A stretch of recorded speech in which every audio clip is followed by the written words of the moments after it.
Hey, how's it going, everybody? My name is SockBot, and today I'm freezing my butt off, hence that outfit. But today I want to talk a little bit more about horror games and dreams. And I know that this has been one of my favorite topics over the last month or so, since we ran into about 11 or 12 games during the Christmas stream that just so happen to be horror games. But, well, that's kind of what's piqued my interest in this sort of genre type video. But today I want to talk a little bit about why there are so many horror games within Dreams and whether or not Dreams is really suitable for horror games.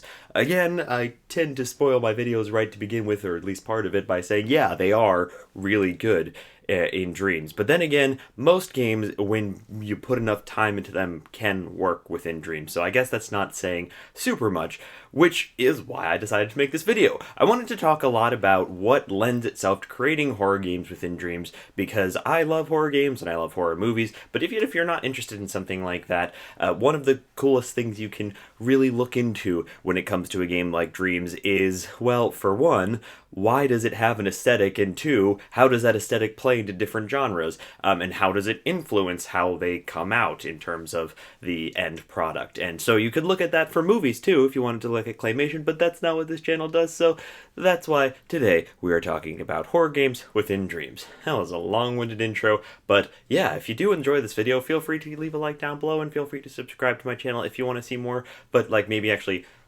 feel free to watch the video before you do that.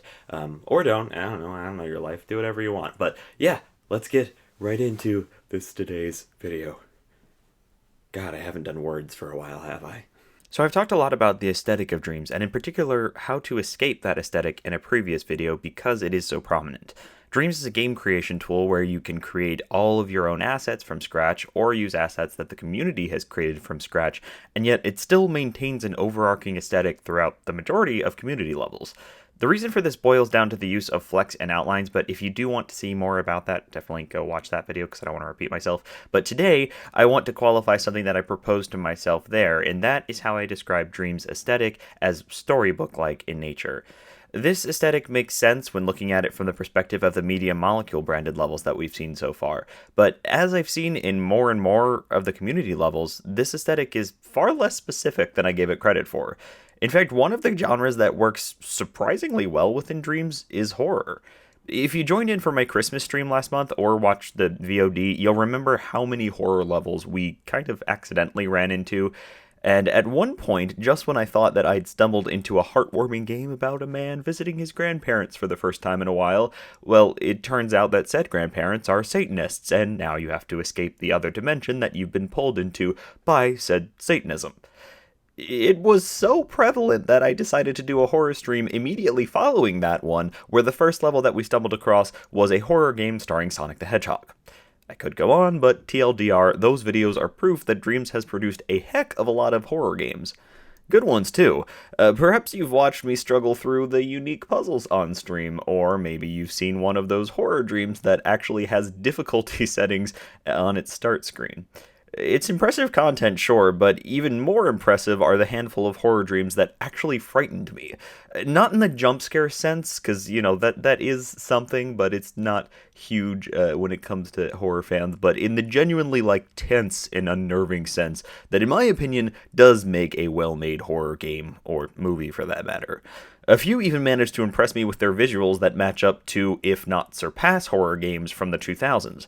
There's the few scenes that literally look like a 2020 remake of Silent Hill, and while those are absolutely ridiculously amazing, they're not quite full games, so I'm not going to focus on those yet.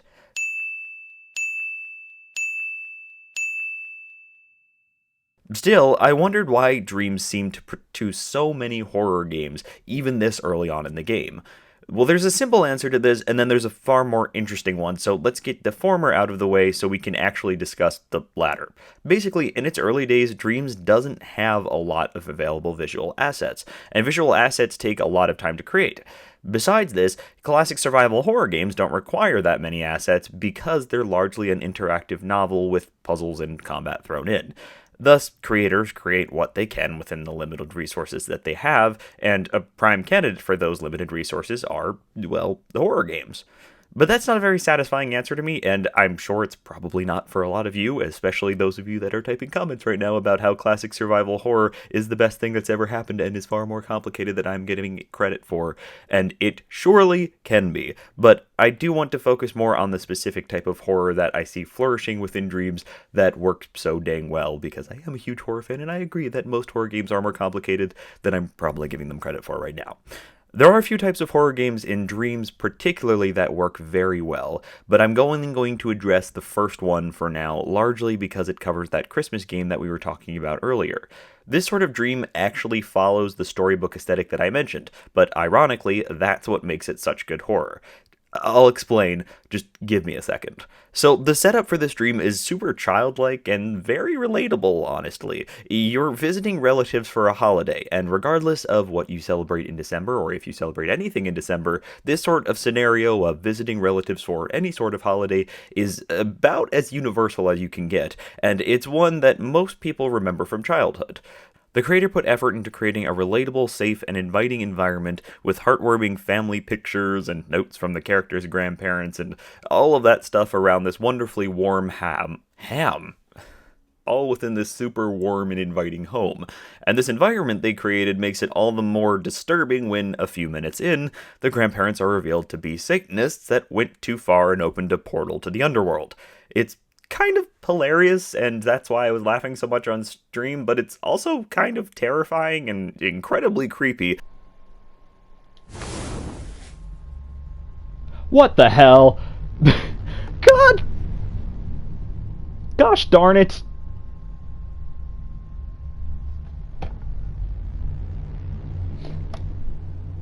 Yeah, she is coming. She's coming with Cookies and Tea, and apparently Satan. Cookies, Tea, and Satan. But I knew it wasn't the first time that I'd seen this sort of childhood-like horror. Thinking about it, it reminded me a lot of the book and the movie Coraline. I decided to look more into that so that I could actually get some, outside information on this topic, and I ended up stumbling upon an article that was about why adults specifically find Coraline to be so disturbing. And it mentions that this sort of scenario is frightening because, well, for one, a child is in danger. Danger mixed with some sort of childlike setting, it sets off a panic button in adults, apparently. That's what the article said, and it kind of does make sense, although I'm not sure if there's been any specific scientific studies about that. That being said, it can relate to why the storybook aesthetic of Dreams is extra disturbing when used to create horror, just like that sort of claymation and child protagonist, well, they make for incredibly unnerving movies. But the shock factor is a big part of this too, and I definitely do not mean the jump scares. While hopefully not dying. They're alive, okay. Oh, I like the... Oh my god! The calm before the storm makes Coraline and this dream alike so much more effective. And they're not alone. Not too long ago, I had the absolutely pleasurable experience of watching Madoka Magica, I know that's not the full title, but that's what we're going to call it here, with absolutely no expectations at all. To avoid spoilers, I suggest that you skip this section if you haven't seen the series or the first movie. I may have already said too much, but seriously, go watch them. They're fantastic cinema, even for those who watch no other anime, and also especially for those who watch anime, weirdly enough. Last chance. Okay. So if you have seen it, you'll already know where I'm going with this. Again, the setup is relatable to all, and even more so to anime fans. Basically, the series begins following a group of school-age friends attending class and dealing with minor drama related to young love. That does get a lot more dramatic later on, but I'm not going to go into that. The girls are suddenly plunged into this hidden magical side of their world where they can make any wish they want and also become magical girls to help save people from evil witches. In other words, this is the setup to every magical girl anime out there, until their friend gets her head gruesomely bit off at the end of episode 3, killing her immediately. It's terrifying if you don't know it's coming, and the setup and execution absolutely amplified the entire series. And no, it does not stop there, but I'm not going to keep talking about this because you should go watch it if you haven't. Or finish it if you started it. It's really good. Anyways, putting cute and childlike next to horror and death tends to have this sort of effect. This is why I think that dreams work so well when creating horror games. A lot of what we see is the sort of childlike wonder that Media Molecule created the Brush of Dreams for, and they fit that very well.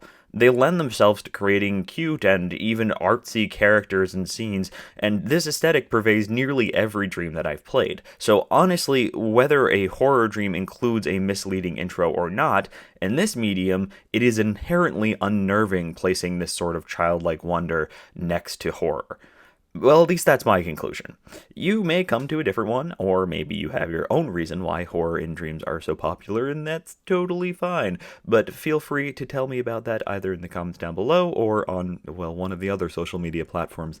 So like I said, let me know what you guys think. In general, I tend to be kind of neutral on subjects, but for this one, I feel like, I mean, it's sort of objective. I think I just dropped, I dropped a creeper, but, maybe that's a good way for the world to tell me that I might not be right. But I tend to think that I'm, somewhat subjective about these things. But today, I feel like I actually did some sort of research and put together some sort of logic. But let me know what you guys think in the comments down below. And again, feel free to leave a like down below and subscribe if you want to do that. But no pressure as always. I hope you all are doing well. I will talk to you all in the next video. Kind of sad that Christmas is over because I was kind of delaying the end of it with the release of my last video, but hey, here we are. I hope you had a wonderful holiday, a wonderful new year, and in general, I look forward to talking with you guys a lot soon, because Dreams comes out in like a month, and I'm so freaking excited. Yeah. Sorry, I got really excited there. Okay, have a great day. I'll talk to you guys soon, and for now, goodbye! Bye, guys!